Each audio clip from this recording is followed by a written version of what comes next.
Existe um lugar que assombra a imaginação humana há milênios. Um jardim perdido, um paraíso esquecido, uma memória ancestral que pulsa nas páginas mais antigas da Bíblia e ecoa nos mitos de dezenas de culturas ao redor do mundo. O Jardim do Éden não é apenas uma história a menos.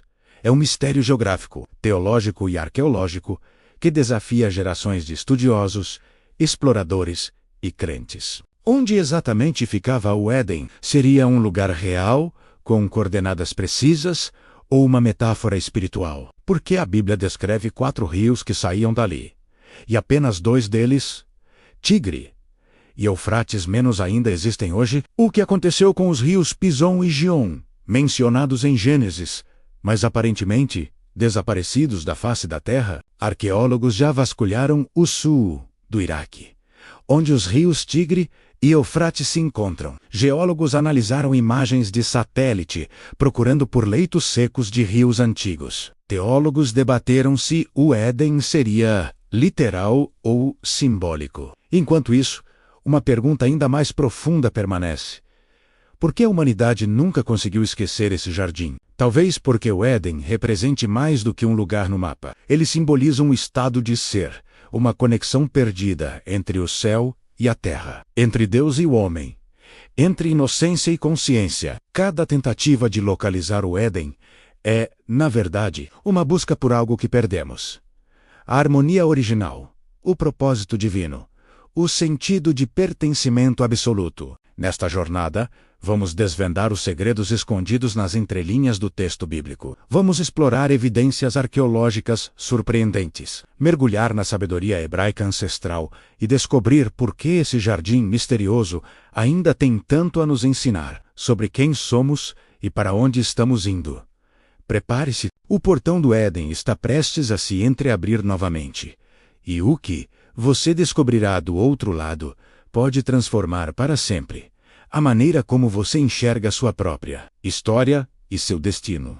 Voltemos ao texto original. Gênesis 2, 8-14 descreve com detalhes intrigantes a localização do Éden, e plantou o Senhor Deus um jardim no Éden, da banda do Oriente. Mas é nos versículos seguintes que o mistério se aprofunda. A Bíblia menciona que um rio saía do Éden para regar o jardim, e dali se dividia em 4 braços: Pison, Gion, Tigre e Dequel, e Eufrates Perate. O texto hebraico usa a palavra Idan, que significa deleite ou prazer. Não era apenas um nome próprio, era uma descrição da experiência. O jardim estava localizado em Éden, mas Éden em si era uma região maior, possivelmente conhecida pelos povos antigos da Mesopotâmia. Os rios Tigre e Eufrates são facilmente identificáveis, correm até hoje pelo Iraque, e foram o berço da civilização suméria, babilônica e assíria.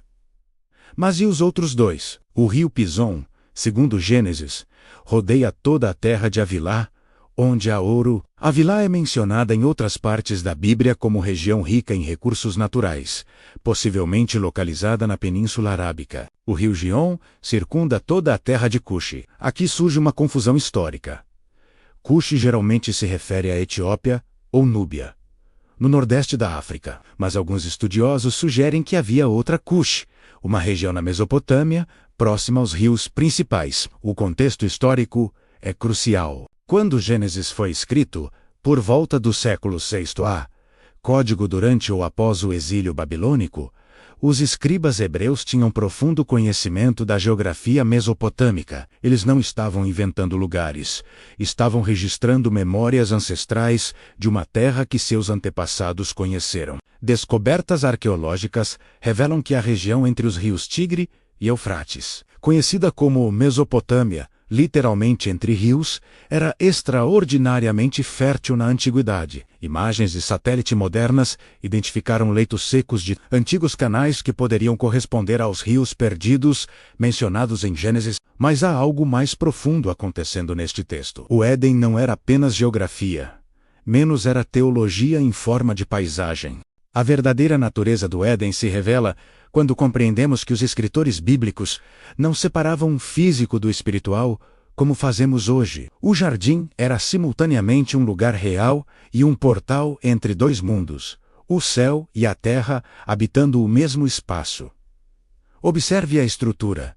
Deus plantou o jardim. O verbo hebraico usado é nata, que implica um ato intencional, cuidadoso, agrícola. Não foi uma criação instantânea por comando divino, mas um cultivo. Deus agiu como jardineiro, preparando um espaço específico onde sua presença pudesse habitar plenamente com a humanidade. O Éden funcionava como o primeiro templo, um conceito que os hebreus conheciam bem. Mais tarde, o tabernáculo e o templo de Salomão seriam construídos seguindo o mesmo padrão.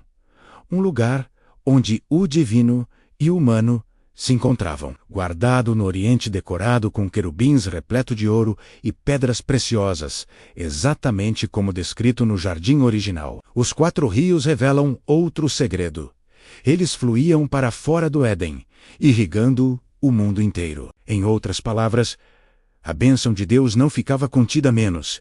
Ela transbordava do centro sagrado para alcançar toda a criação. O Éden era a fonte da vida para todo o planeta. Quando Adão e Eva foram expulsos, querubins com espadas flamejantes foram posicionados ao oriente do jardim para guardar o caminho da árvore da vida. Séculos depois, a entrada do tabernáculo também ficava no lado oriental, com figuras de querubins bordadas nas cortinas. A mensagem era clara. O caminho de volta ao Éden estava bloqueado, mas não destruído. Aqui está o significado oculto que transforma tudo. O Éden não foi destruído pelo dilúvio ou apagado da existência. Ele foi fechado, selado, guardado menos, aguardando o momento da restauração. Cada altar, cada templo, cada lugar de adoração na história bíblica era uma tentativa humana de recriar aquele encontro original entre Deus e humanidade. O Éden não era apenas sobre onde a humanidade começou, mas sobre para onde está destinada a retornar. Os sábios hebreus, ao longo dos séculos, desenvolveram uma compreensão profunda sobre o Éden que vai muito além da leitura superficial. Na tradição rabínica, registrada no Talmud e no Midrash, o jardim possuía camadas de significado que os antigos mestres desvendavam através de métodos interpretativos sofisticados. Segundo a tradição judaica, o Éden era dividido em 2 partes: o Gan Eden inferior, jardim terreno, e o Gan Eden superior, jardim celestial. O jardim onde Adão viveu era apenas o reflexo terreno de uma realidade espiritual ainda maior. Quando o ser humano foi expulso do jardim terreno, o jardim celestial permaneceu intacto, e é para lá que as almas justas retornam após a morte, segundo o pensamento hebraico. Os rabinos ensinavam que Adão não foi criado fora do jardim, e depois colocado nele, ele foi formado do próprio pó do Éden. Isso significava que a essência do paraíso estava literalmente misturada em sua composição. Cada ser humano carrega, portanto, a memória celular do Éden. Não é de admirar que todos nós ansiemos por um paraíso perdido que nunca conhecemos pessoalmente. A cultura hebraica também preservou uma fascinante interpretação sobre os 4 rios. Eles representariam as 4 direções da bússola e, simbolicamente, os 4 aspectos da revelação divina que fluem para o mundo: sabedoria, entendimento, conhecimento e a presença manifesta de Deus. O Éden era, portanto, a fonte de toda a iluminação espiritual. No livro de Ezequiel, há uma visão profética de um templo restaurado, de onde brota um rio que cura as nações e traz vida onde há morte. Esse rio profético ecoa deliberadamente os rios do Éden, menos uma promessa de que o que foi perdido será restaurado. A conexão não era coincidência, era profecia codificada. Os mestres da Cabala foram ainda mais longe, ensinando que o Éden representa o estado de consciência onde não há separação entre Criador e criação, entre sagrado e cotidiano. Viver no Éden significava experimentar cada momento como permeado pela presença divina. Para os hebreus antigos, buscar o Éden não era arqueologia menos, era caminho espiritual. O que um jardim perdido há milênios pode ensinar a você, aqui, agora, navegando pelas complexidades do século XXI. Mais do que imaginamos, o Éden não é apenas história antiga, menos é um espelho que reflete nossa condição presente e um mapa que aponta para nosso futuro. Primeiro, o Éden nos lembra que fomos criados para a conexão. não para o isolamento. Naquele jardim, havia comunhão perfeita, com Deus, com outro ser humano, com a natureza e consigo mesmo. Não havia divisão interna, vergonha ou medo. Hoje, vivemos fragmentados, desconectados de nossa essência, uns dos outros, da criação ao nosso redor.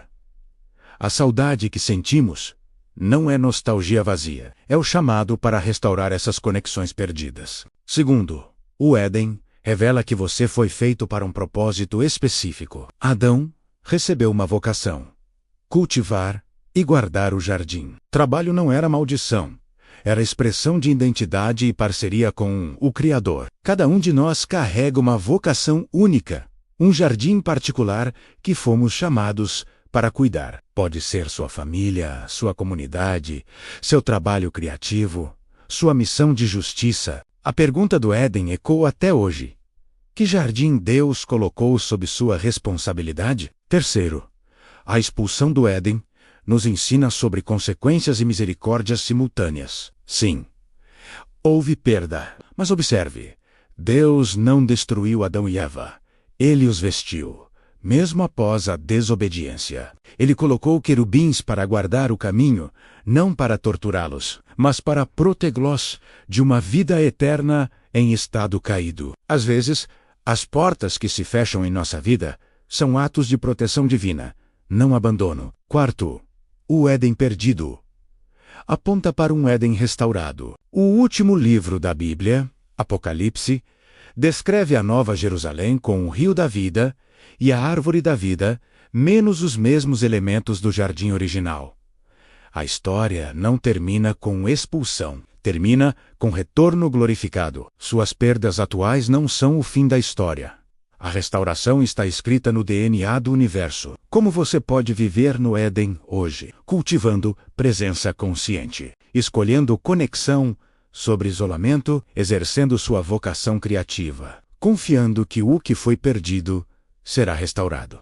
E assim, chegamos ao portão. Não o portão que se fechou atrás de Adão e Eva, mas o portão que se abre diante de você agora, convidando-o a uma jornada mais profunda pelos mistérios que moldaram a fé, a história e o destino humano. O Éden não era o fim da história. Era apenas o começo. Depois do jardim perdido vieram outros mistérios, igualmente fascinantes. A arca que salvou a humanidade, a torre, que quase a destruiu, o patriarca, que ouviu um chamado impossível. A escada, que conectou céu e terra, o nome secreto revelado numa sarça ardente. Cada um desses episódios carrega camadas de significado que transformaram civilizações e ainda tem o poder de transformar vidas individuais. Cada símbolo bíblico é uma porta a menos, e do outro lado, a sabedoria ancestral, esperando por aqueles dispostos a procurar. Você descobriu hoje